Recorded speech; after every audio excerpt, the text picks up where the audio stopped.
I think anybody who works in either the private sector or the public sector, pag sinabi, may 50 project, pare-pareho, 150 million lahat. Pare-pareho lahat. Imposible yan. It is impossible for one barangay, even if they are the next barangay, to have the exact same project to the exact same amount with the exact same contractor. Imposible yan.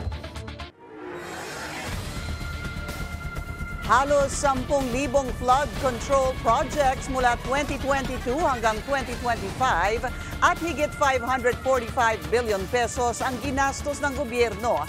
Pero maraming nakitang red flags ang Pangulo. 15 kumpanya raw ang nakakuha ng malaking pondo. Pare-pareho rin ang halaga at kontraktor ng dose-dosenang proyekto. Kaya babala ni PBBM, may mananagot kahit pa kalyado. Magandang gabi, ako po si Willard Cheng.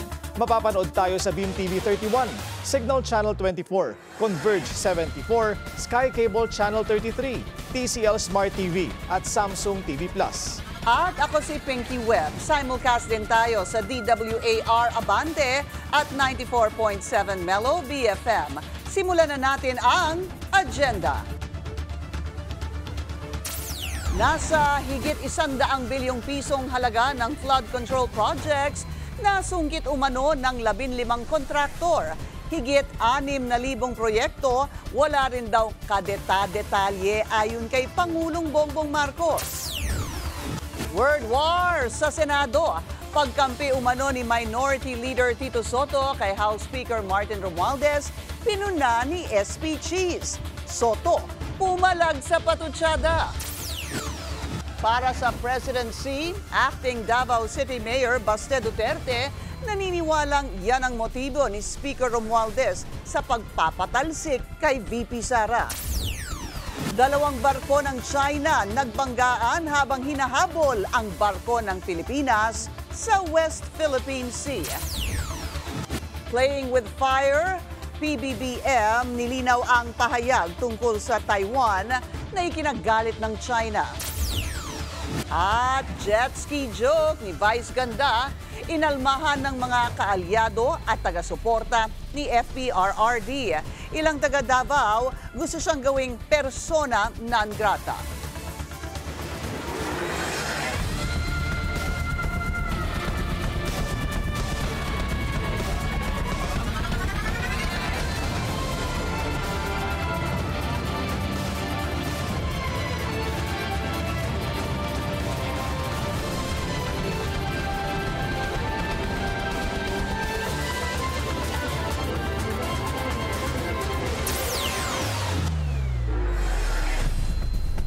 Inilabas na ni PBBM ang listahan ng mga contractor na hawak ang pinakamaraming flood control project sa buong bansa.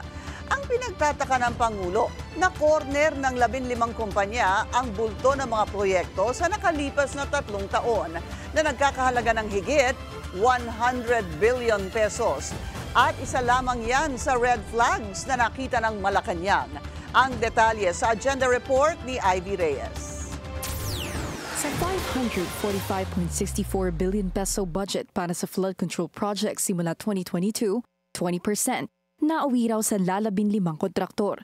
Yan ang report ni PBBM ngayong araw, 2 linggo matapos niyang hiyain ang mga anyay kontratista na nagbubulsa umano ng pondo. I think anybody who works in either the private sector or the public sector, pag sinabi, may 50 project, pare-pareho, 150 million lahat. Pare-pareho lahat. Imposible yan. It is impossible for one barangay, even if they are the next barangay, to have the exact same project to the exact same amount with the exact same contractor. Imposible yan. Dagdag ng Pangulo, mayroon daw 6,021 projects worth 350 billion pesos ang walang nakatalang detalye kung anong flood control structure ang dabuo. At kahit magkakaiba ang lokasyon, ang iba rito pare-pareho raw ng kontraktor. Sa 15 contractors na ito, 5 ang may pinakamaraming proyekto sa buong bansa. Ang top 2 and 3 tied to the Diskaya family of Pasig City. Kinalaban ni Sara Diskaya si Mayor Vico Soto nitong 2025 midterm elections. Dati nang itinanggi nito na siya ang may-ari ng St. Timothy Construction Corporation na dati ring kontraktor ng COMELEC bago ito tuluyang mag-withdraw. Ang Alpha and Omega General Contractor and Development Corporation, affiliate company naman ng St. Timothy. Sa license category ng Philippine Contractors Accreditation Board, isang Quad A firm ang Alpha and Omega. Ibig sabihin, may minimum net worth of 1 billion pesos ang kumpanya. Ayon kay Mayor Vico, unti-unti nang nalalaman ng taong bayan ang buong katotohanan. Hinikayat din niya ang mga Pasigueño na makiisa sa investigasyon ng administrasyon. Kasama rin sa listahan ng Pangulo ang Legacy Construction Corporation ni Alex and Raymond Abilido na may kaso sa Korte Suprema noong 2009. Kaugnay na umano'y korupsyon sa isang waterworks contract sa Valencia Negros Oriental taong 2000. Lumutang din bilang top 8 contractor ang SunWest na nauugnay kay Ako Bicol Party List Representative Zaldico. Dawit ang SunWest sa Formally scandal noong kasagsagan ng COVID-19 pandemic. Here, I think you can analyze this for yourself. I don't need to explain this. These are the provinces with the most projects. And at the same time, here's a list of the top 10 provinces that are most flood-prone, that have been assessed to be the most flood-prone. I think you will notice they don't necessarily match. This side and that side don't necessarily match. Ang tinutukoy ng Pangulo, sa top 10 flood-prone provinces sa Pilipinas, 4 lang ang kasama sa mga probinsyang may pinakamaraming flood control projects. At ang top 1, Bulacan, with 668 projects. Matatanda ang Bulacan na may pinakamalaking parte sa umano'y insertions sa 2025 budget. We have to clean our ranks. Ang banta ng Pangulo na wala siyang sasantuhin kahit kaalyado, tototohanin niya ngayon. Mahirap man daw, pero kailangan unahin ang taong bayan. Para sa agenda, Ivy Reyes, Billionaire News Channel. Duda naman ang ilang kongresista na may mapaparusahang mambabatas na umano'y contractor din ng mga palyadong flood control projects. Sa kabila yan ng mahigpit na babala ni PBBM. Narito ang agenda report ni Mavic Trinidad ng Abante. Ilang kongresista na nasa minority bloc ang pabor sa pahayag ni PBBM na dapat may managot sa mga ilang kontratista at mambabatas na sangkot sa kontrobersyal na flood control projects. Sa pahayag kasi ng Pangulo, mayroon na siyang listahan ng mga posibleng makasuhan dahil sa umano'y maanumalyang proyekto. Ayon kay Kamanggagawa Party List Representative Eli San Fernando, panahon na para pangalanan ang mga ito. Hanggat hindi pinapangalanan yung mga congressman na sinasabing kontratista rin, habang buhay na magtatanong tayo sino ba talaga yung mga yun. At wala tayong mapapanagot dito. Nakatakdaan niyang imbestigahan ito ng House Committee on Public Accounts at ito ang nakikita nilang pinakamabuting pagkakataon para makapagpaliwanag ang mga kontraktor na nasa likod umano ng bilyong-bilyong pera sa palpak na flood control projects. Si Congressman Antonio Tino ng Makabayan Bloc naman, duda raw na may makakasuhan sa mga umano'y mambabatas na kontratista pa. Giit ni Tino, masusi silang tututok sa isyong ito lalo na't nalalapit na ang budget deliberations para sa susunod na taon. Isa kasi anya ang DPWH sa taon-taong may pinakamalaking pondo dahil sa mga proyektong gaya nito. Pinakasukatan naman, meron bang makakasuhan? Diba? Mapapanagot ba? Whether legislator, whether opisyal ng Malacanang, or contractor. Hintayin na lang anya ang kahihinatnan ng isyong ito kung mabibigyan pa nga ba ng sapat na pondo ang DPWH para sa kanilang flood control projects sa 2026. Para sa agenda, Mavic Trinidad, Abante. Pumalag si DPWH Undersecretary Roberto Bernardo sa mga alegasyong nag-uugnay sa kanya sa mga questionableng flood control projects. False and malicious anya ang mga akusasyon na lumutang matapos sabihin kamakailan ni Senador Erwin Tulfo na may sinibak na pinakamayamang USEC sa buong mundo. Yan ang agenda report ni Dexter Ganibe ng Abante. Binasag na ni DPWH Undersecretary Roberto Bernardo ang pananahimik matapos siyang mabanggit at iugnay ng ilang senador sa isyu ng mga kontrobersyal na flood control projects. Tinawag niyang fake news at malisyoso ang mga aligasyon laban sa kanya. At para itama ang mga naunang pahayag na siya ay nasibak sa pwesto, naglabas si Bernardo ng opisyal na sertipikasyon na inisyu ng DPWH Legal Service na nagpapatunay na wala siyang nakabinbing kasong administratibo. Nilinaw rin ni Bernardo na hindi siya suspendido o iniimbestigahan dahil nagsumite raw siya ng medical leave simula noong araw ng SONA ng Pangulo na Hulyo 28 hanggang sa October 27 para sumailalim sa physical therapy. Mahiya naman kayo sa mga kabahayan nating naanod o nalubog sa mga pagbaha. Pero paano nga ba naging laman ng mga balita ang pangalan ni Yusek Bernardo matapos ang SONA ni PBBM na tumutuligsa sa mga maanumalyang flood control project? Sa isang panayam sa radyo makalipas ang SONA, sinabi ni Senador Erwin Tulfo na kilala na ng Pangulo ang mga opisyal na nasa likod umano ng mga maanumalyang flood control project, kung saan marami niya dito ay sa mga island provinces sa Region 4B. Dito sinabi ni Sen. Erwin na isang Yusek ang na-relieve at isinalarawang pinakamayamang Yusek sa buong mundo. Ayon pa kay Sen. Erwin, ipauubayan na niya sa DPWH at sa Malacanang na pangalanan ito at ang mga opisyal na sangkot umano sa maanumalyang flood control project. Sa regular session ng Senado noong August 4, tinalakay ni Senador Jinggoy Estrada ang isyu ng pagbagsak ng Santa Maria Cabagan Bridge sa Isabela noong Pebrero, na hanggang ngayon ay wala pa niyang napaparusahang opisyal ng DPWH. Dito na nagsalita si Senador Amy Marcos kaugnay sa isa niyang Yusek ng DPWH na natanggal sa pwesto. Ang balita ko, may isang Yusek Bernardo na tinanggal sa pwesto. Hindi po lumalabas ang kanyang pangalan.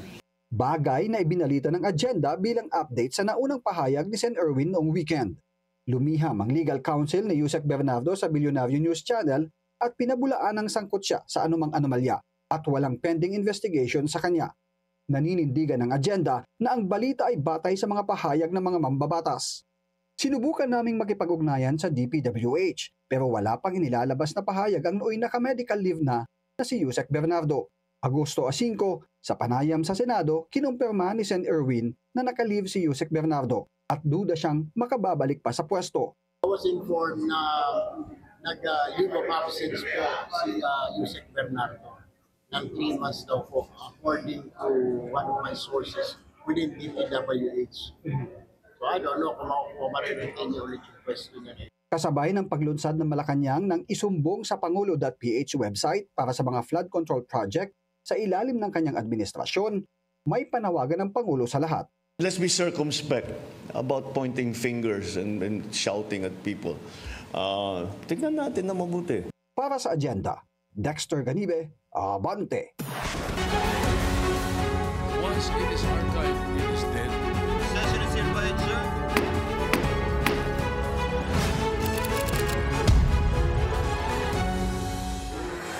Patay na ang impeachment sa Senado pero buhay na buhay ang usapin sa kaso. 2028 presidency raw talaga ang motibo sa pilit na pagpapatalsik sa pangalawang Pangulo. Narito ang agenda report ni Hannah T. live mula sa Senado. Hannah, ano na ang update dyan? Willard, mapabonjing na dambuhalang sanggulman o tsacha na charter change, nananatiling ang ugat ng bangayan ng mga mambabatas ay ang impeachment case ni Vice President Sara Duterte. The Speaker, I think, is aiming for the presidency in the next elections. So that's why he wants to eliminate, the opponent, before even the elections happen. Target lang ni House Speaker Martin Romualdez ang presidency sa 2028. Yan ang pagtingin ni Acting Davao City Mayor Baste Duterte. Kaya raw gusto niyang maalis si VP Sara sa pwesto. Una nang sinabi ni Senator Amy Marcos na may bonjing o dambuhalang sanggol sa House of Representatives. Yun daw ang kongresistang nakikinabang sa impeachment case ng bise. Tama raw ang senadora ayon kay Mayor Baste. You know that you have money and power and influence, that you can get away with anything using money, with all these resources. He was brought up to be someone who, the way he is right now. Wala pang opisyal na pahayag si Romualdez tungkol dito. Sa ngayon, patay na ang impeachment case ni VP Sara matapos pagbotohan ng mga senador na i-archive na ito para sundin ang unanimous Supreme Court decision na nagsasabing unconstitutional ang kaso. Pero kahit formally archived na ang impeachment, may word war sa loob ng Senado. Easy lang. Yan ang mensahe sa X o Twitter ni Senate President Cheese Escudero kay Senate Minority Leader Tito Soto. Una na kasing sinabi ni Soto na pabor siyang i-revise ang 1987 Constitution sa oras na pinal na nga ang desisyon ng SC para ibasura ang impeachment ni VP Sara. Buwelta ni SP Cheese, kinampihan na nga raw ni Soto ang isang unconstitutional na impeachment na pinangunahan ni Romualdez. Ngayon naman, kakampihan niya ulit ang Chacha o charter change ng lower chamber na pinangungunahan pa rin ng House Speaker. Tinapos pa ni SP Cheese ang tweet sa isang hashtag na "The Senate is not your playground." Matatandaang nitong nakaraang taon, naglabas ng resibo si Escudero tungkol sa di umano'y involvement ni Romualdez sa People's Initiative para i-amend ang Constitution. Umani ng batikos ang nooy PI dahil sa di umano'y bribery, corruption at misuse ng government resources. Tinawag pa ni Escudero na Politicos Initiative ang nasabing Chacha. Pero paglilinaw ni Soto, ang tanging kinakampihan niya ay ang Constitution. Saka lang daw niya i-consider ang pag-rewrite ng Article 11 ng Constitution kapag tagana sa bato ang SC ruling sa impeachment. Yan ay dahil mahirap daw i-meet ang requirements ng naging SC decision. Sa ruling, sinabing lumabag sa one-year bar rule ang impeachment case ni VP Sara at kinulang ito sa due process. Pumabor dito si Escudero habang isa sa apat na tumutol si Soto. All decision is not impossible.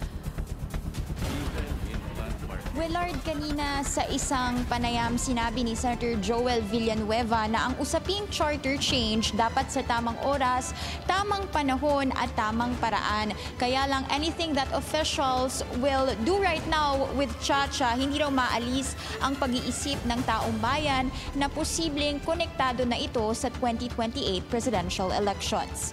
Willard.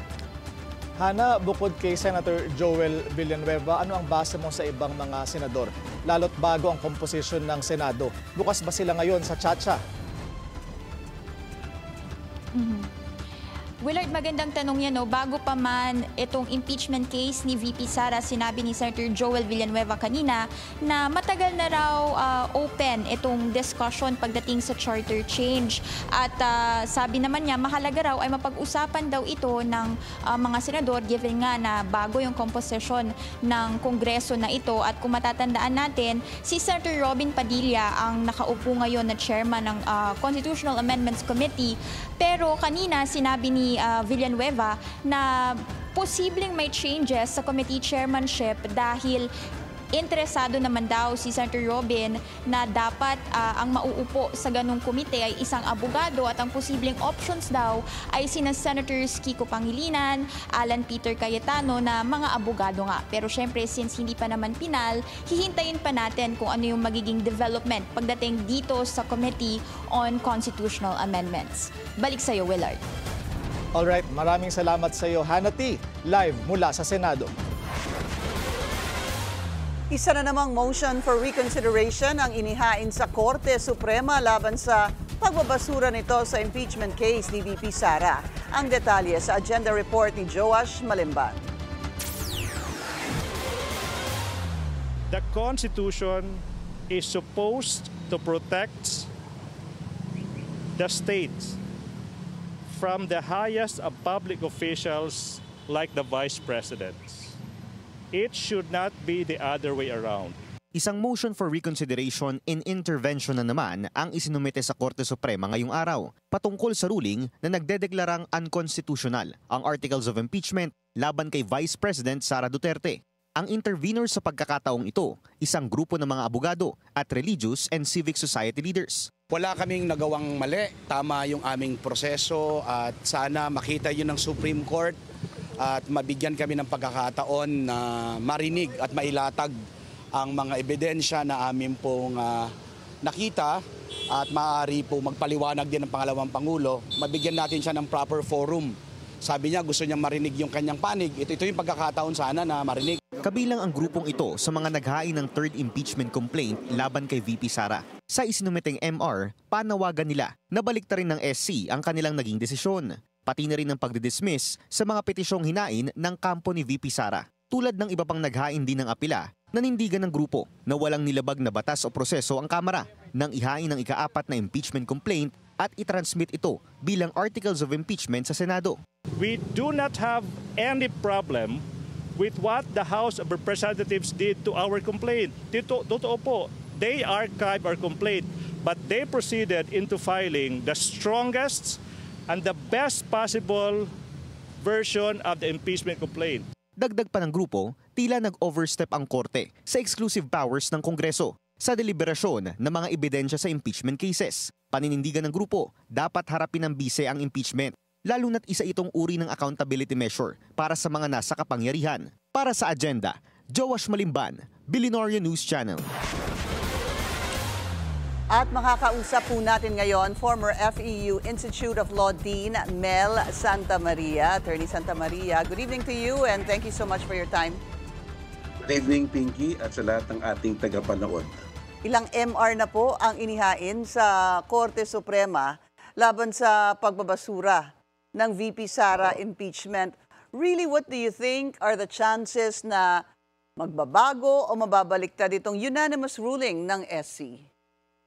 Para sa akin, opinion ko lang, siguro kung liligan natin ng percentage, siguro mga 60, 70, 30 winning side. Sapagkat ang aking base dito yung decision mismo at saka yung motion for reconsideration ng Office of the Solicitor General. Ibang klase yung ginawa nilang motion for reconsideration. Almost ang argument nila ay factual. Itong fact na to mali, ito mali, ito mali, ito mali. Kaya kung titignan mo yung version ng motion for reconsideration, talagang mag-iiba ang istorya. Isang fact, sabi ng desisyon, tinransmit yung articles of impeachment even without a plenary vote.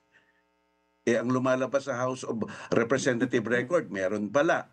At saka yung natukoy na source ng desisyon, ABS-CBN, na nagpaliwanag. Hindi naman iyon ang sinasabi. Opo. Unang fact. Ang pangalawa, yung sequence chronological order. Kung titingnan ng House of Representative report, nauna pala yung 1/3 articles of impeachment vote kesa i-archive yung 3 complaint. So, ayun. So, isa yon. At yung pangatlo, yung priority rule. Sino ang mauuna? Sabi ng Korte Suprema, dapat mauna yung mga complaint kesa dun sa 1/3. Pero yun nga yung kanina sabi ko, yung chronological order, iba eh. At saka isa, ang sabi ng Constitution kasi, ang magbabalangkas lang ng alituntunin ng impeachment ay ang Congress. Di ba alituntunin yung priority rule na ginawa nila? So, very factual yung kanilang mga argumento. Kung iyon nga ang totoo, reverse ang decision na yan dapat. Kaya sabi niyo, Dean, it's 70-30, 70 mababaliktad, to be clear. Sa tingin ko, kung titingnan lang natin yung records of this case.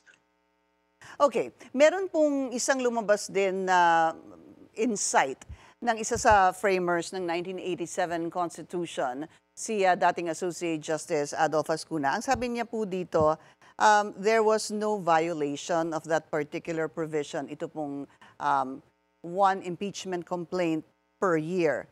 Sabi po niya, we confused once a year with one a year. Ito po ay isang interview sa Inquirer. At dadagdagan ko na rin po for context. Sabi niya, the rule is not against the number of impeachment proceedings, but against the frequency of impeachment proceedings.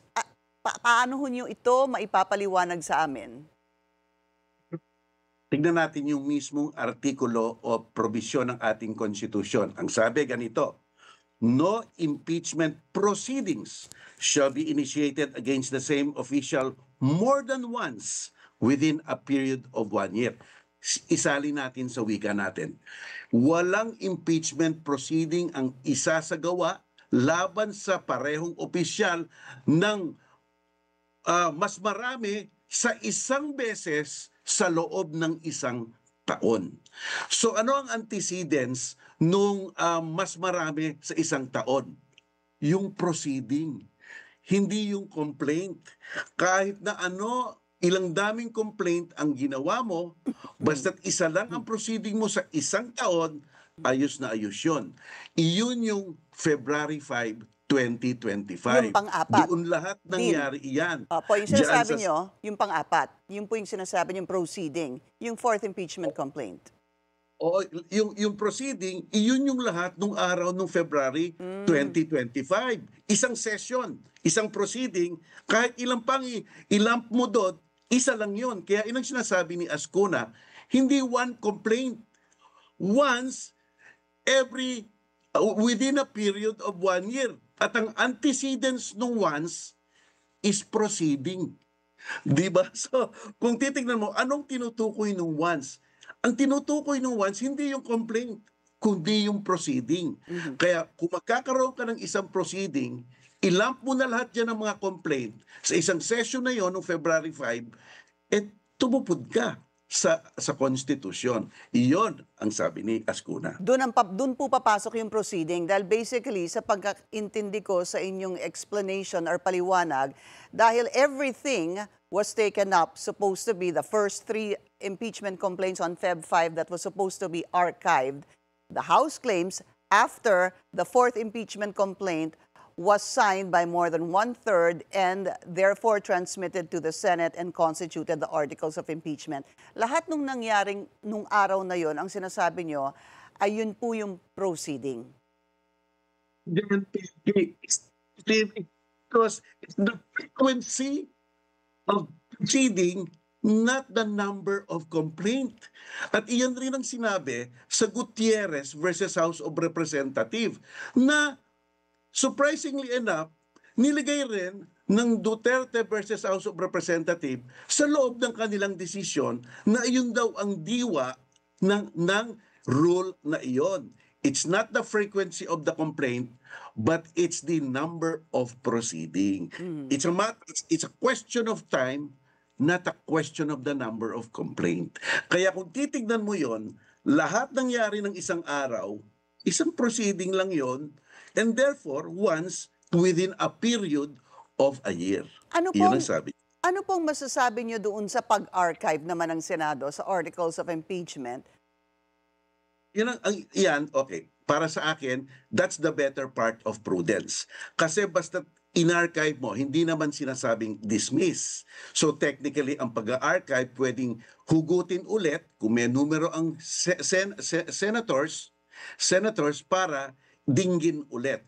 Ang archive, hindi dismissal.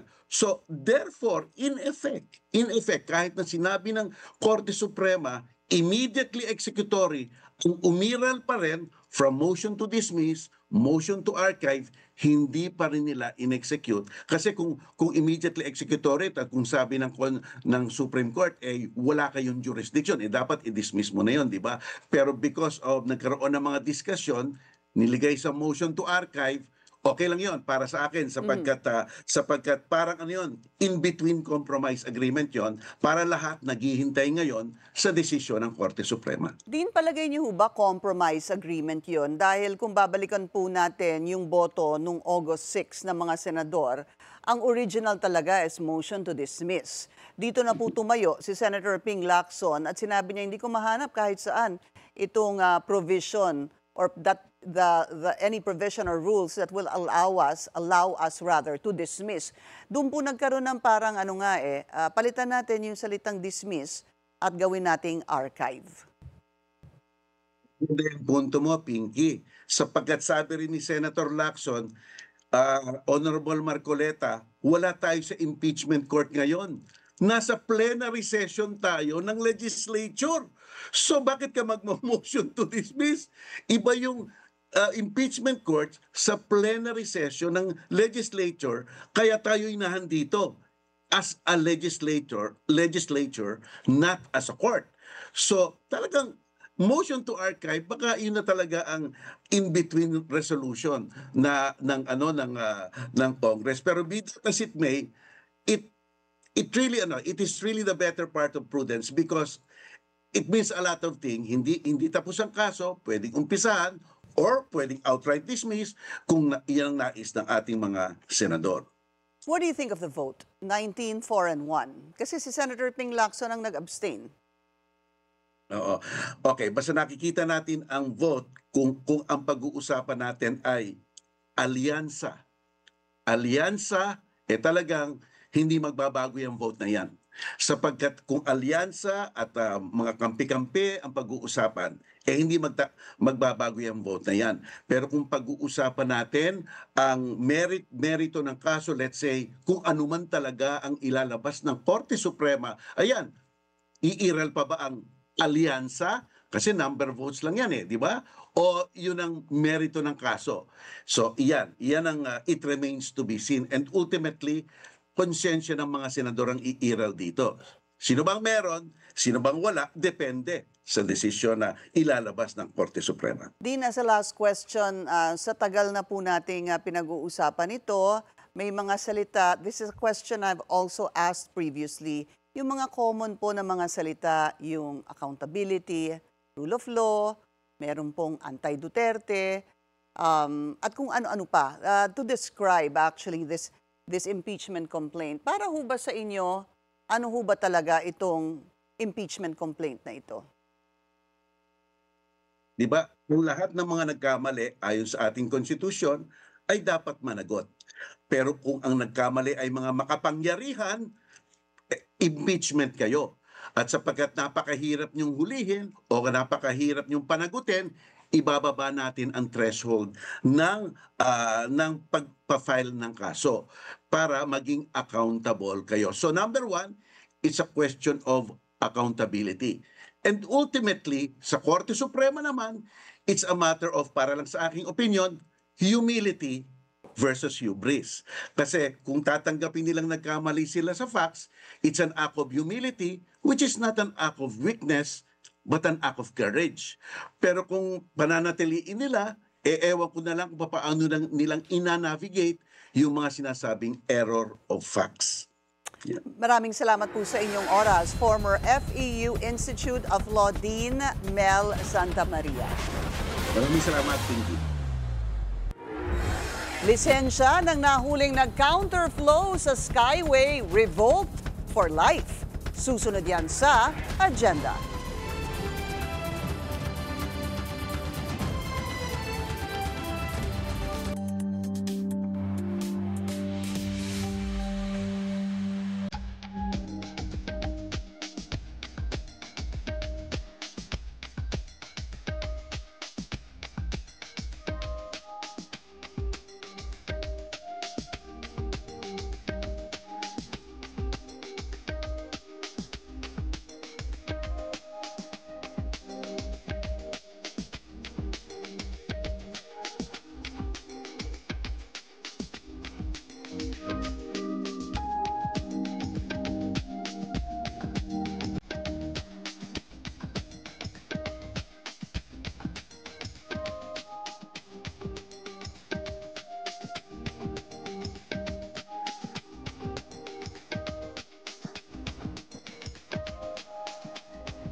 Traffic check muna tayo ngayong Lunes sa EDSA Boni MRT Station. Magbaon ng konting pasensya dahil halos walang galawan ang mga sasakyan sa northbound lane. Revolt for life na ang lisensya ng driver na nahuling nag-counterflow sa Skyway.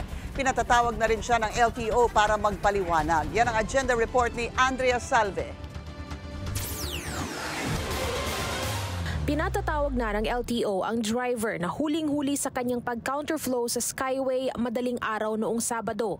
Ayon kay Transportation Secretary Vince Dizon, kahapon ay naglabas na ng show cause order ang LTO laban sa driver na kinilalang si Jake Nazareno. Kanila rin daw aalamin kung alak ang dahilan kung bakit ito nag-counterflow. We will get LTO, the LTO process run its course.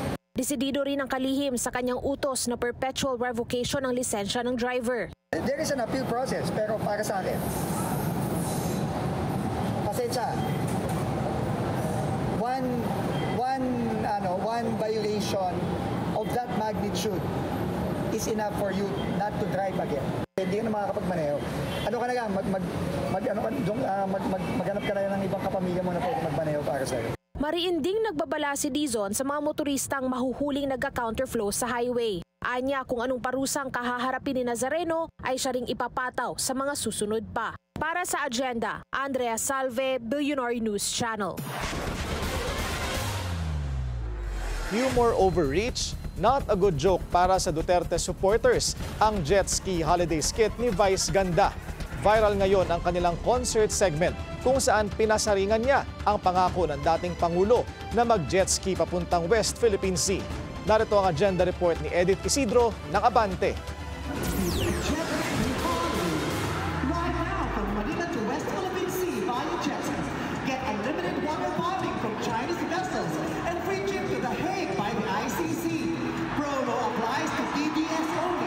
Umani ng samut-saring reaksyon ang bahagi ng pagtatanghal ng komedyanteng si Vice Ganda nang balikan ang sinabi ni dating Pangulong Rodrigo Duterte noong kampanya para sa 2016 presidential election.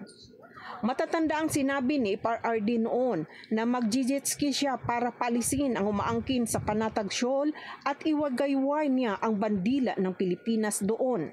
Matapos maluklok bilang Pangulo, sinabi niya sa kampanya joke lang ito. At tulad nga ng nakasulat sa video caption ng post, nagalit ang mga Duterte supporter sa joke ni Vice Ganda. Isa sa mga bumatikos dito ay si former Duterte spokesperson Harry Roque. Sa amin lang, that was in utter bad taste. Well, of course, hindi ka naman talaga icon of good taste, no? Dahil yan ang iyong brand of humor, pero sana ilagay naman sa tama. Nanindigan daw si Roque sa freedom of speech, pero tanong niya kay Vice Ganda ano bang ginawa sa kanya ni PRRD. At noong Pangulo pa ito at na-interview niya ay hangang-hanga daw ang komedyante. Alam mo kasi tayo mga Pilipino, kapag isang tao ay nakadapa na, hindi na sinisipa, Vice Ganda. Ang ginawa mo, nasa sahig na si Tatay Digong, nandun na nakakulong na, 80 anyos, mamamatay na ata sa kulungan, sinisipa-sipa mo pa. Anong kaligayahan ang nakukuha mo sa ganyang gawain? Nanawagan naman ang ilang taga-Davao na ideklarang persona ng grata sa lungsod si Vice Ganda. Nakakuha ang Billionaire News Channel ng kopya ng City Council Resolution para rito. Pero sa pahayag ni Acting Vice Mayor Rigo Duterte, mahigit na mahalagang bagay na dapat asikasuhin ang konsiho tulad ng mga patakaran at programa na magpapahusay sa buhay ng mga Davaoenyo. Dagdag pa ni Rigo, hindi maabala ang Davao City ng murang insulto at hindi kasayasyang biro na ginawa lamang para sa clout. Sa post naman ni Samal City Mayor Limuel Toto Reyes, sinabi niyang I like and love LGBT. But this person is not anymore. Tinawag pa niyang rude gay si Vice Ganda. Sa gitna ng isyu, nabawasan din ng 1 milyon ang social media followers ni Vice Ganda. Pero ang mga sumusuporta sa kanya, may open letter kung saan binanggit ang mga ambag niya simula ng COVID-19 pandemic. Ang mga fundraising at pagtulong para sa mga pag-aral ng ilang mga kapuspalad. Banat na mga nag-post kung kaya raw ng mga DDS na palampasin ang kabastusan, blasphemy at rape joke ng isang Pangulo. Pero bad trip sa jet ski at ICC joke ang isang bakla na nakawig. Anong tawag doon? Mga ipokrito. Wala pang komento si Vice Ganda sa isyu nga sa ngayon. Para sa Agenda, Edith Isidro, Abante, Davao City. Sa tangkang paghabol sa tropang Pinoy, 2 Chinese vessel ang nagbanggaan mismo sa West Philippine Sea. To the rescue naman ang Philippine Coast Guard sa kabila ng panibagong pambubuli ng Beijing. Yan ang agenda report ni Francis Folve.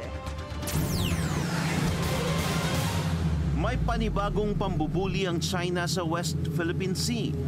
Pero sa pagkakataong ito, ang 2 barko ng Beijing mismo ang nagsalpukan. At ang hinabol nilang 2 Pinoy vessel nakalusot. Nangyari ang insidente kaninang umaga sa layong 10.5 nautical miles east of Bajo de Masinloc.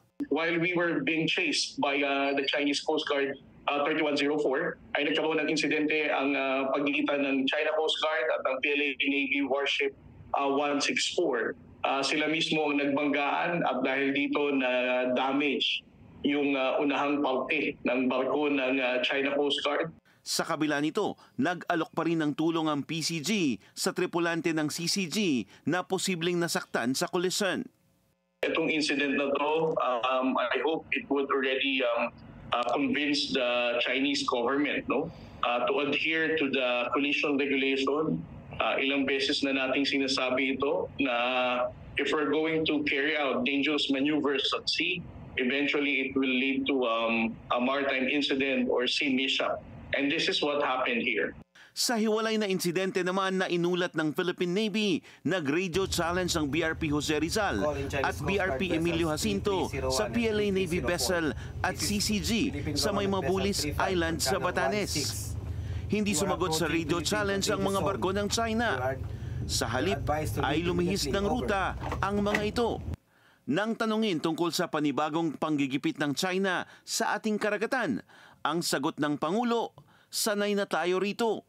It is not a one thing na there's no silver bullet na pag pinaputok mo, solve lahat ang problema mo. What will happen here is we will continue to be present, we will continue to defend our territory, we will continue to exercise our sovereign rights. And despite any opposition from anyone, we will continue to do that, as we have done in the past 3 years. Dagdag ni PBBM, hindi naman Pinas ang agresibo at dumidepensa lang tayo. Para sa agenda, Francis Polbe, Billionaire News Channel. Misinterpreted lang ng China. Yan ang sagot ni PBBM sa batikos ng Beijing na playing with fire ang Pangulo dahil sa pahayag niya sa tensyon sa Taiwan. Sa isang panayam sa kanyang state visit sa India noong isang linggo, nagbabala si PBBM na madadamay talaga ang Pilipinas sakaling magkagulo ang China at US over Taiwan. Ikinagalit ito ng China. Pero giit ng Pangulo, kailangan talagang paghandaan ang posibilidad na magkagulo dahil maraming Pilipino ang nagtatrabaho sa Taiwan. I don't know what they're talking about. Playing with fire? I was just stating facts. We do not want to go to war. But I think if there is a war over Taiwan, we will be drawn. Hihilain tayo sa aya't gusto natin. Kicking and screaming. We will be drawn and dragged into that mess. Whatever you do, come on, wag na tayong hope. I love this saying, hope is not a plan. I hope it doesn't happen. I hope it doesn't. But if it does, we have to plan for it already. And that's what I was talking about. How do we get our people out? Samantala, nothing but thank you ang sagot ni PBBM sa offer ni ultra-bilyonaryo Ramon Ang na lutasin ang problema ng baha sa Metro Manila. Sabi ng Pangulo, welcome sa gobyerno ang pagtulong ng business tycoon at tiwala siyang pinag-aaralang mabuti ni Ang ang solusyon sa problema. Muli ring iginiit ni PBBM ang malaking papel ng private sector para sa patuloy na pagpapaunlad ng bansa. This is the reason why, from the very beginning, I always said the private sector needs to be part of everything of our national development. Now, yung proposal ni Ramon Ang is also certainly very welcome because we've seen his projects. Maganda naman ang mga nagiging resulta. Pinawi ng Health Department ang pangamba ng publiko sa gitna ng mga naitatalang kaso ng leptospirosis matapos ang mga pagbaha. Sabi ng DOH, the worst is over. Narito ang agenda report ni Pierre Pastor. Walang sugat sa paa ang 25-year-old na si Carl Julius Bernal at napadaan lang daw siya sa tubig baha pauwi galing sa trabaho noong nakaraang linggo. Pero sumakit ang kanyang likod, nilagnat at hindi bumubuti ang pakiramdam kaya napasugod na siya sa ospital kagabi at nakumpirma na meron siyang leptospirosis. Hindi po siya gumagaling kahit anong gamot po. Ayon sa attending physician ni Carl, moderate to severe leptospirosis ang kanyang kaso. Wala pa sa usual na estimated na urine output computed sa weight ni sir is mukhang kakailanganin talaga mag-dialysis. Titingnan po namin kung kakayanin din po na mahabol yung yung pagpapaihi gamit ang ating mga loop diuretics such as your furosemide. Pero for this case, isa lamang si Carl sa higit 30 leptospirosis cases ngayon sa ospital ng Maynila. 12 na ang namamatay dito sa OSMA. Pero sabi ng DOH, the worst is over at wala itong nakikitang health emergency dahil sa leptospirosis. The incubation period of leptospirosis ranges from 2 days up to 30 days, average of 2 weeks. So tulad nga ng sinabi ni Dr. Ronjin Solante, who is one of our infectious disease experts sa DOH San Lazaro Hospital, I second what he said. It is possible na nadaanan na natin yung peak because we have already gone through the 1 to 2 week mark. Pero we expect na meron pang mga habol in the next few days because yung range nga ng incubation is from 2 days all the way up to 30. Sa ngayon, overcapacity na rin ang OSMA. 37 lang ang kapasidad ng kanilang emergency room pero meron sila ngayong higit 70 pasyente. Pero punuan din ang mga kalapit ospital na pwede sanang paglipatan ng mga sobrang pasyente ng ospital ng Maynila. Ginagawa na lang nila ng paraan. Pinupwesto ang ilang ER patients sa mga bakanting kwarto ng ospital. Maging ang Pasay General Hospital ay naglabas na rin ng overcapacity notice. Pinapayuhan ang mga residente na may urgent at emergency cases na dumiretso na muna sa ibang mga pagamutan. Para sa Agenda, Pierre Pastor, Billionaire News Channel. Historic ang 10-day voter registration ng COMELEC para sa barangay at sangguniang kabataan elections. Karamihan sa nagparehistro, mga kabataan. Ang detalye sa Agenda Report ni Joash Malimban. Ito po ang pinakamatagumpay na registration sa kasaysayan ng buong komisyon, sa kasaysayan ng ating registration, sa kasaysayan ng ating eleksyon. Sa loob ng 10 araw na barangay at sangguniang kabataan election voters registration, umabot sa mahigit 2.7 milyon ang nagparehistro sa iba't ibang parte ng bansa. Ayon yan sa pinakahuling datos ng COMELEC. Region 4A o Calabarzon ang nagdala ng pinakamaraming newly registered voters na umabot sa mahigit 324,000. Sumunod ang Negros Island na may mahigit 234,000. Pumangatlo naman ang Central Luzon na may mahigit 220,000 na bagong mga botante. Sa kabuuan ng mga nagparehistro ngayong Agosto, nasa 65 to 67% ay galing daw sa hanay ng mga kabataan. At kung ikukumpara sa mga nakalipas na eleksyon, tila nagbago raw ang mga botanteng Pilipino pagdating sa political maturity, ani COMELEC Chairman George Garcia. Matatanda ang kinumpirma ni PBBM na lalagdaan niya ang nakabinbing panukala na magpopostpone ng BSK elections para mas mapagtuunan ng pansin ang BARM parliamentary election sa Oktubre. Oras na lagdaan ito ng Pangulo, opisyal ng Move to November 2026 ang halalan. Sa kabila nito, pinanindigan ng COMELEC na hindi sayang ang isinagawang registration dahil hindi naman mawawala ang registered status ng mga nagparehistro ngayon kahit na maurong next year ang halalan. Kung sakali pong hindi kayo nakapagparehistro, pinalad, nagkaroon ng panahon o talagang kinapo sa oras, ditong nakaraang August 1 to 10, bubuksan po muli natin ang ating registration ngayong 3rd week ng October. Makatapos lang po kami sa Bangsamoro parliamentary elections.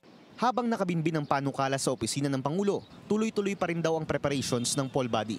Sinimula na ang procurement process para sa mga kinakailangang equipment at materyales, tulad ng mga makina at indelible ink. Tinitingnan na rin ang malaking posibilidad ng pagpapatupad sa e-register o online application para sa isasagawang barangay and SK elections. Para sa Agenda, Joash Malimban, Billionaire News Channel.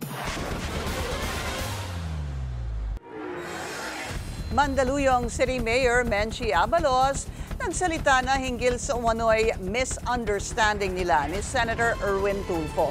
Susunod yan sa Agenda.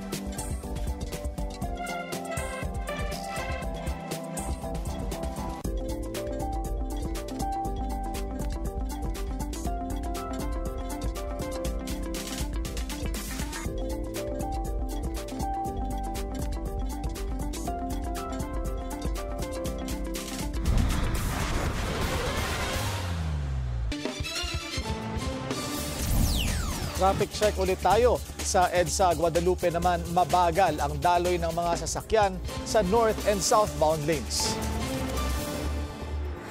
Sunod-sunod na insidente ng karahasan ang naitala kamakailan sa mga eskwelahan sa bansa. Kaya ang ilang mambabatas at parents group nababahala na. Ang detalye sa agenda report ni Paulo Barcelon. Patay ang isang guro matapos barilin ng kanyang estudyante sa Lanao del Sur noong Lunes, August 4. Ayon sa Lanao del Sur Provincial Police Office, naglalakad papasok ng eskwelahan ang 34-year-old teacher na si Danilo Barba nang mangyari ang krimen. Sumuko ang 20 anyos na sospek na ayon sa mga pulis ay nagawa ang pamamaril dahil sa nakuha niyang bagsak na marka. Mariing kinondena ng Bangsamoro Education Ministry ang insidente at sinabing dapat bigyang seguridad ang mga guro sa lahat ng oras. Sa Iligan City naman, nasa ospital ngayon ng isang 9 taong gulang na batang lalaki matapos umanong bugbugin ng isang grupo ng di pa nakikilalang high school students. Lunes, August 4 din nangyari ang insidente. Kaparehong araw ng nag-viral ding bullying incident sa Muntinlupa City kung saan ibinagok ang ulo ng isang 15 anyos na batang babae. Ayon sa ina ng biktima, stable but guarded na ngayon ang lagay ng bata. Dahil sa sunod-sunod na insidente ng karahasan sa mga paaralan, balak ngayong paimbestigahan ng Makabayan Black kung sapat ba ang mental health support na ibinibigay sa mga kabataan. Gusto natin itanong sa DOH, sa DepEd, paano nyo ba na bibigyan pondo at na-actualize yung bagong batas para makapacitate yung kabataan para ma-handle yung kanyang emotions well. Sa panayam naman ng Agenda Weekend ng Billionario News Channel, sinabi ni Parent Teachers Association National President Willie Rodriguez na dapat lamang i-post sa social media ang ganitong mga pangyayari. Lagi po nakatago yan. Buti na lang po, meron po tayong mga social media na ganyan at naibibigay kaagad. Napaparating po natin sa central office, no? Talaga po na-action na ng ating. Para naman sa clinical psychiatrist na si Dr. Jerome Go, panahon na para magpatupad ng mas maigting na Good Manners and Right Conduct o GMRC program sa mga paaralan. Dapat din aniya na maglaan ng oras ang mga magulang na kausaping maigi ang kanilang mga anak. It's nice to have mental health discussions in schools, no, and in social setting. Hindi lang ito in general, pero dapat akma din sa pamamaraang matatanggap ng bata. Dagdag ni Go, dapat na ring bigyang puwang sa mga isasagawang mental health programs ng mga paaralan ang pagkakaroon ng diskusyon tungkol sa stress, pag-handle ng mga relasyon at iba pang emotional concerns ng mga estudyante. Para sa Agenda, Paulo Barcelon, Billionario News Channel. Itinanggi ng Mandaluyong LGU na may go signal na ito sa pagpapatayo ng high-rise condos sa bahagi ng Ortigas. Kasunod yan ang umano'y mga paratang ni Senator Erwin Tulfo. Narito ang agenda report ni Hannah T. Hindi ako to make it clear, hindi ako nagsinungaling. I don't know kung anong kasinungalingan doon kasi ang klaro naman ng sinabi kong wala pang any permit in any hindi ko alam kung nasaan yung kasinungalingan doon. Binasag na ni Mandaluyong City Mayor Menchie Abalos ang kanyang katahimikan matapos ang tila misunderstanding nila ni Senator Erwin Tulfo. Una nang sinabi ni Tulfo sa isang Agenda Weekend interview ng BNC na mukhang nagsinungaling daw sa kanya ang Mandaluyong LGU. Yan ay bunsod na napabalitang pagtatayo ng higit 70-story condominium sa residential area ng Barangay Green Hills East. Sinabi raw kasi sa kanya ni Mayor Menchie na panahon pa ni nooy Mayor Benjamin Abalos Sr. ang approval ng barangay at GEVA o Green Hills East Village Association sa construction ng nasabing kondo kahit palabag ito sa zoning laws. What I did was I talked to the LGU. The LGU said naman na, made the decision na I don't know, siguro the LGU was lying to me. Wala pa naman, wala pa naman kaming approval. But then itong mga homeowners, they're saying na may mga information sila na aprobado na, etc. Una na itong pinabulaanan ng mga nadawit na opisyal, dahilan para duruin nila ang senador sa isang town hall meeting. Ako lang naman yung kausap niya, so parang lumalabas talagang ako lang yung nagsinungaling. Pero talaga, I don't know kung paano niya na-conceptualize o na naintindihan yung sinabi kong ganon. Around 2 weeks ago, tumawag daw si Tulfo sa kanya tungkol sa kondo habang kasama niya ang asawang si dating DILG Secretary Benhur Abalos. At ang bungad ko sa kanya, Sen, ika-clarify ko lang po sa inyo, wala pa pong any permit na ibinibigay whoever, kahit kami o whoever man po. Yun yung bungad ko pa sa kanya. Wala kaming ini-issue any permit kasi wala pa rin naman kami nakukuha any papers. Nagpakwento pa raw si Tulfo sa Mayora. Sabi ng alkalde, nakisit-in siya sa nooy presentation ng Shang Properties na pinropose ang condo construction sa Green Hills East. Pinagsalita raw ni Abalos Sr. ang representatives mula sa Lasal Green Hills, Barangay at Jeva Board, maging ang pamilyang concerned sa naging presentation ng Shang. So, after that, sabi ng dad ni Mayor Ben, okay, taken, nakuha namin ang inyong mga concern, and we will think about this at aayusin namin. That's it. So, yun ang kwento ko kay Sen. Wala raw anumang inabot na permit ang barangay at Jeva sa lungsod. Sa first step pa lang sila. First step, kumbaga, nag-propose pero wala pa kahit ano. I don't know kung saan galing yung mga chismis na yan. Pinaplano pa raw ng LGU na makipag-ugnayan sa Jeva Board para sa isang consultation. Naglabas na rin ng certification dated August 5 ang sangguniang panglungsod para linawing walang anumang resolution ang ipinapasa tungkol sa alleged proposed project ng Shang Properties sa Green Hills East. Hiningi raw ito ng alkalde sa SP para matulungan siyang linawin ang issue. Sa ngayon, wala pang opisyal na pahayag ang kumpanya. Para sa Agenda, Hannah T. Bilyonaryo News Channel.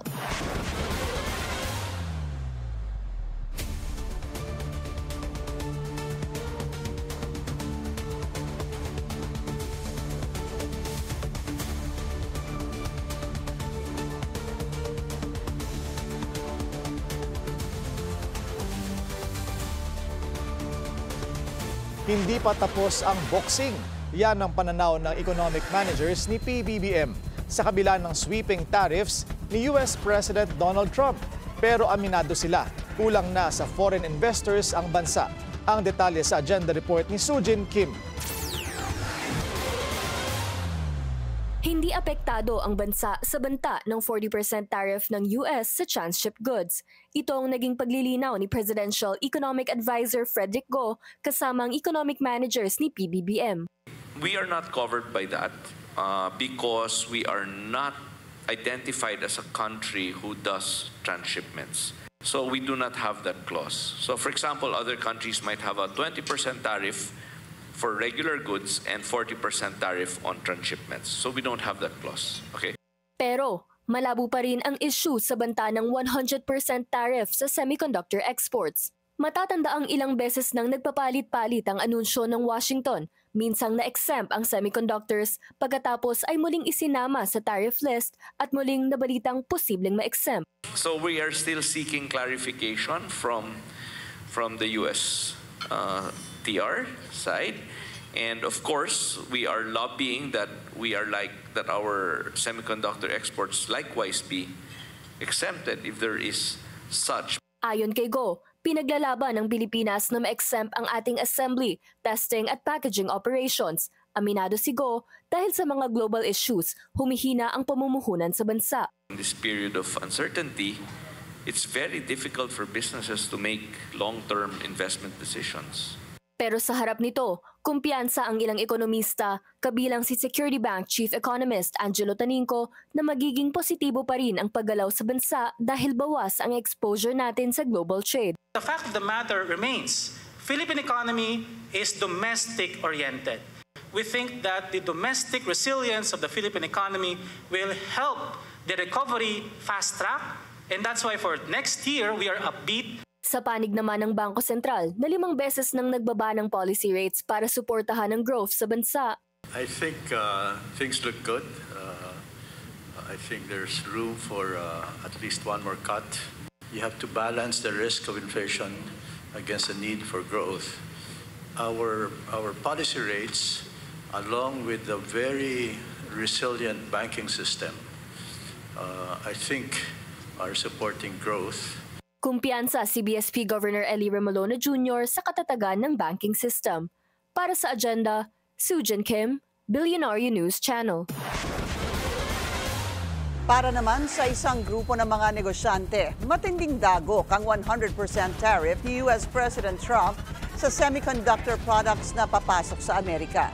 Sa programang Business 360 ng Billionaire News Channel, sinabi ni Robert Young ng Foreign Buyers Association of the Philippines na maaaring magsara ang ilang negosyo kung matutuloy ang taripa ni Trump. It will be very, very tragic for sure because we might be losing the business already if that will be the case. Dagdag pa ni Yang, kaya pa nilang mag-survive hanggang matapos ang 2025 dahil willing na sagutin ng kanilang US clients ang kalahati ng taripa. May bagong contender sa Toyota Gazoo Racing Philippine Cup sa 2026 and it's 100% Pinoy. Ipinasilip ng Toyota ang plano para sa isang one-make race featuring the iconic Tamaraw. Ang detalye sa agenda report ng ating mobility correspondent, G. Baroga. Ngayong taon ang 11th season ng Toyota Gazoo Racing Philippine Cup. Kaya sa pagpasok ng bagong dekada, mas lalong pinasigla ang race competition. Nandyan ang pagbabalik ng street races at mga bagong category gaya ng Legacy Class para sa seasoned drivers at GR Club Race para sa weekend warriors.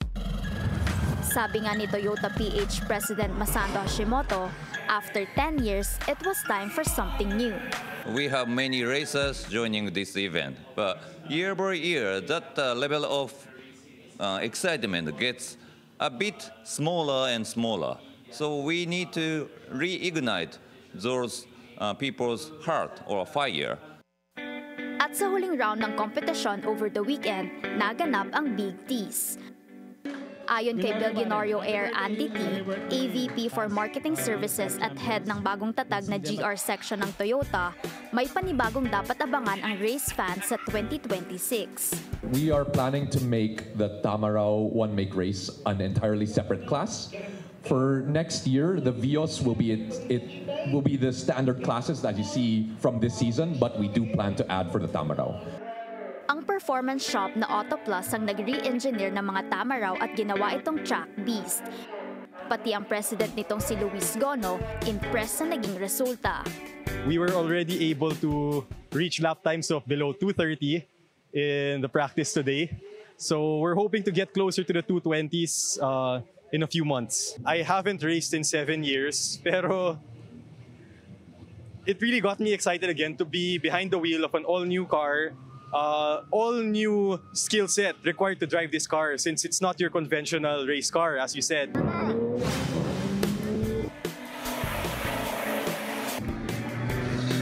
Bilang patikim, nagkaroon ng drag race at sprint race exhibitions kung saan former Vios Cup winners ang nasa driver's seat. Isa riyan ang 2017 champion ni si Daniel Miranda, apo ng diplomat at bilyonaryong si Philip Luwilier. Halos 8 taon siyang natigil sa pagkarera, but he's back to try out the race-prepped Tamaraw. The power is enough. There's lots of grip. And yeah, the handling is more than I expected. It doesn't feel like you're driving a long wheelbase vehicle. Para naman sa 2021 champ turned coach na si Estefano Rivera, 75% race-ready na ang utility vehicle. I felt like, I'll be honest, a big Vios. Now, it was a bit understeering but controllable. It was, also fast in the straights. And something I missed. Really, really fun car to drive. Para sa Toyota, malinaw pa rin ang layunin. Grow Philippine motorsports and build better cars. Currently, we're working hard on developing our TGR roadmap. And of course, that includes developing the racer journey as well as the fan journey for Toyota Gazoo Racing. Tapos na ang 2025 season ng Toyota Gazoo Racing Philippine Cup. Pero ang dapat nating abangan para sa 2026, narito na, ang Tamaraw Cup. Para sa agenda, G. Baroga, Billionaire News Channel. Mga illegal mining tunnel, tinitingnang dahilan ng kaliwat kanang pagguho ng lupa sa Quezon Road. Susunod yan sa agenda.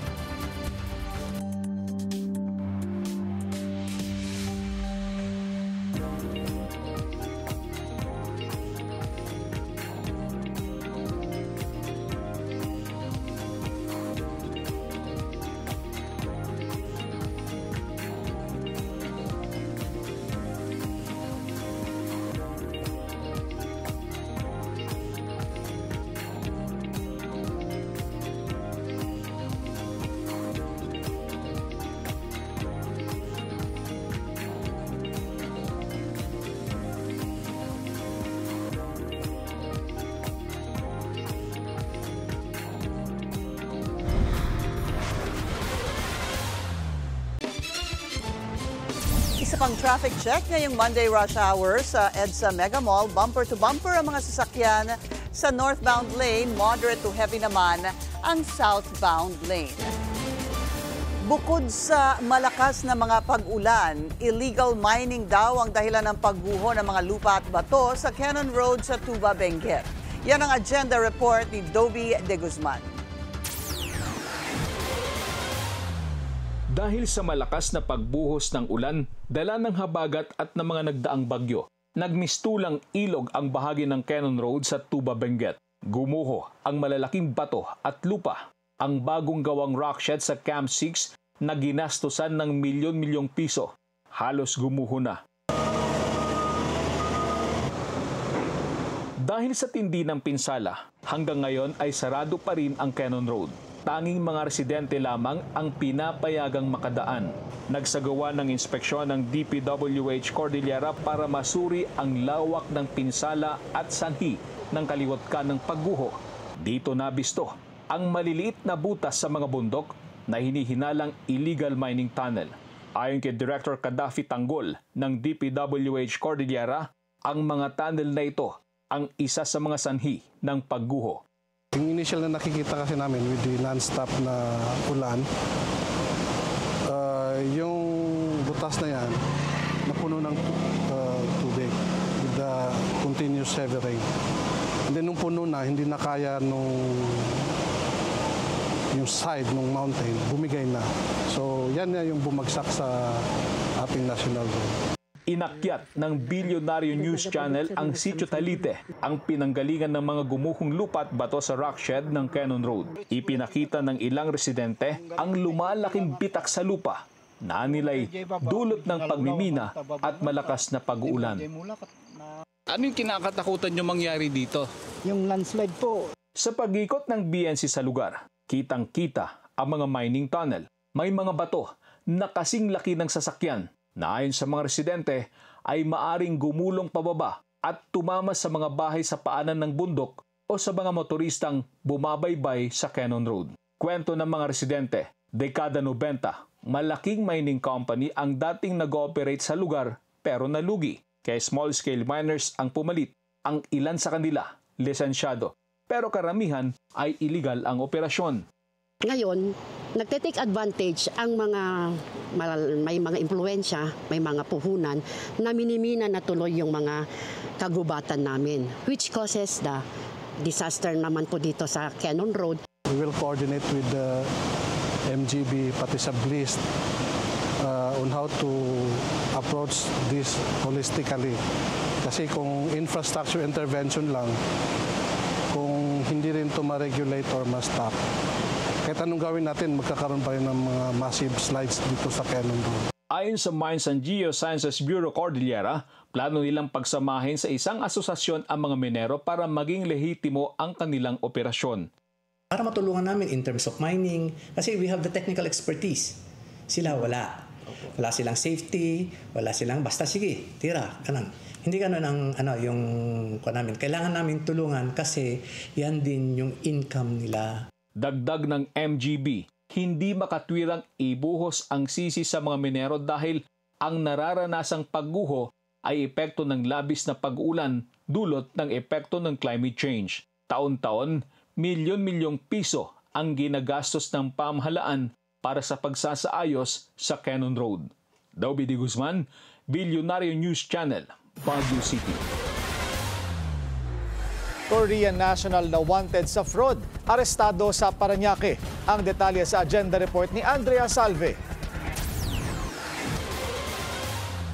Sa kanyang kondo sa Parañaque City na natagpuan at napusasan ang Korean national na ito.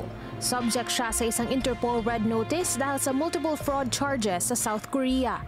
Umaabot daw sa $1.3 million ang kinita ng akusado sa panluloko sa sariling mga kababayan online. He's been in the Philippines for 7 months, but the Interpol Red Notice was only published in April of this year. No, walang involvement sa Pogo. Aminado ang akusado sa krimeng nagawa, pero hindi niya raw tinatakasan ang kanyang mga kaso. 안 갔으면 여권을 대갖고 여행사도 안 맡겼죠, 제가. Came to the Philippines. 도망갔으면 여권을 왜 맡겨요? Get back his money. He insists get back his money, but because of the cases, the Interpol, like so he couldn't go back to Korea. Yeah. Sa NBI International Operations Division, sumailalim sa booking procedures ang Korean national. Doon na rin siya formal na ipinasa sa Bureau of Immigration na mag-aasikaso sa kanyang deportasyon. Para sa agenda, Andrea Salve, Billionaire News Channel.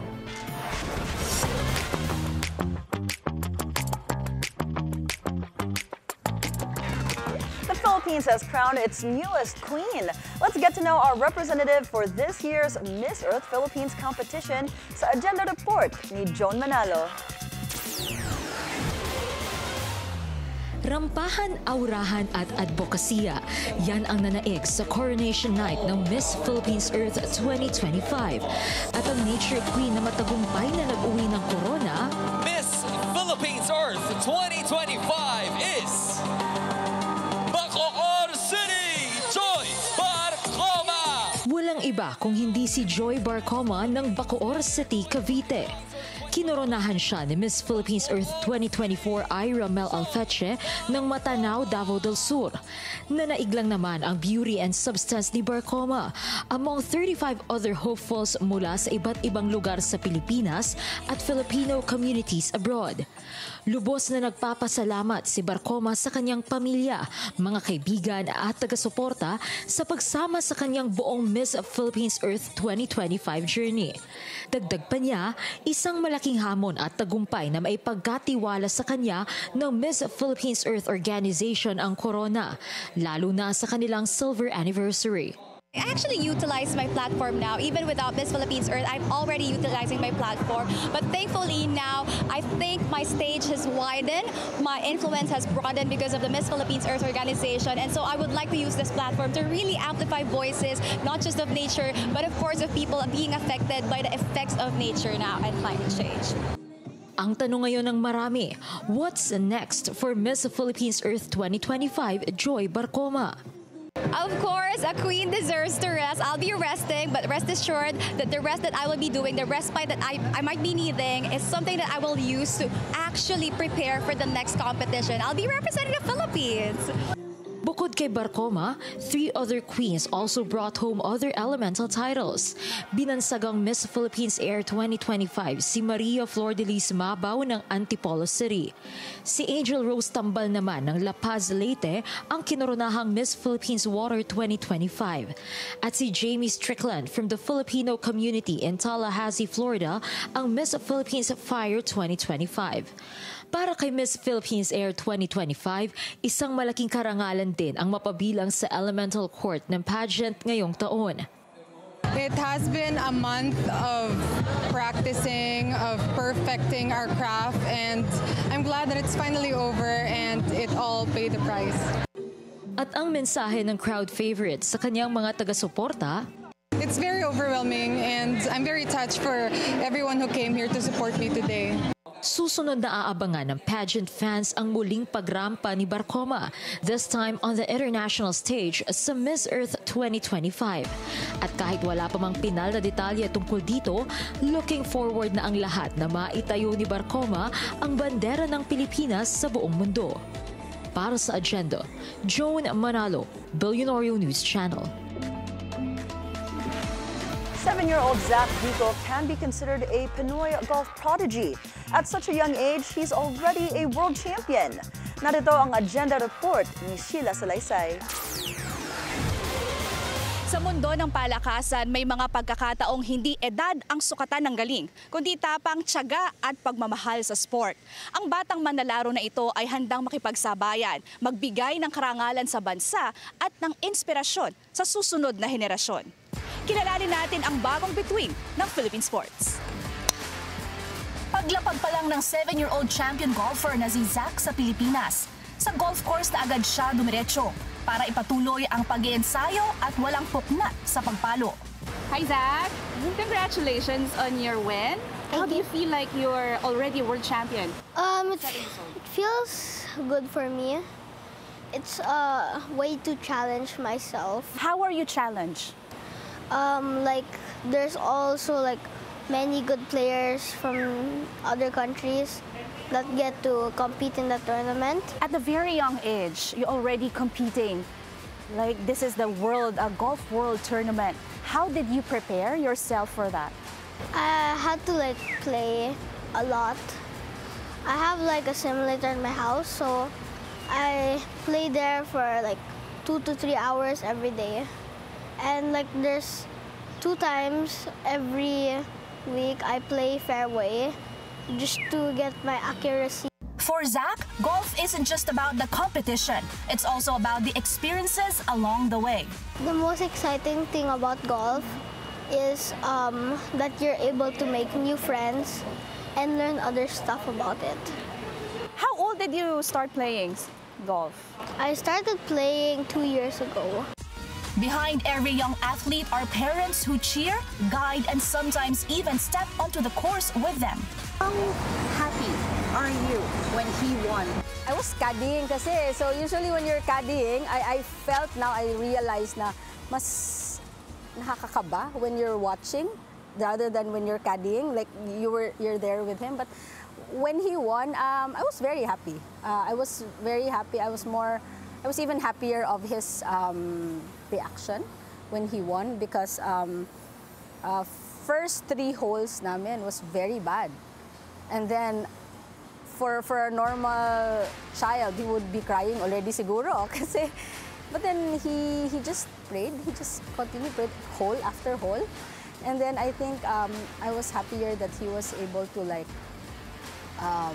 prove na he really trusts God, even in bad times. Kasi that's the hardest eh. So this championship world stage, I think it was more on like a test for him. So I'm very happy aside from being like world championship in golf. First kinakabahan and parang I kept on asking one of our friends na siya na ba talaga nanalo? Yeah. Parang ganun. Parang in disbelief. Oh, yeah. Kasi we were monitoring his scores and everything, and of course if you're there, we don't know kung anong nangyayari dun sa ibang flights din. So when it was finished and parang it was concluded already, and parang felt really happy.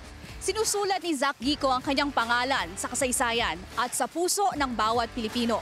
Ang kanyang korona sa US Kids World Golf Championships ay higit pa sa isang tropeo. Ito ay simbolo ng sipag, talento at pusong palaban ng mga batang atletang Pinoy. At kung ito ang simula, tiyak na mas marami pang kabanata ng tagumpay ang susunod. Para sa agenda, Sheila Salaysay, Billionaire News Channel. Blooming on her 41st. Extra special kay TV host and senatorial spouse Mariel Rodriguez ang kanyang birthday. Mariel shared snaps of her special day sa isang steakhouse sa BGC. Aniya, she didn't want to celebrate daw since pupunta naman silang family sa Disneyland. But her quote, ever-thoughtful husband na si Senator Robin Hood Padilla insisted.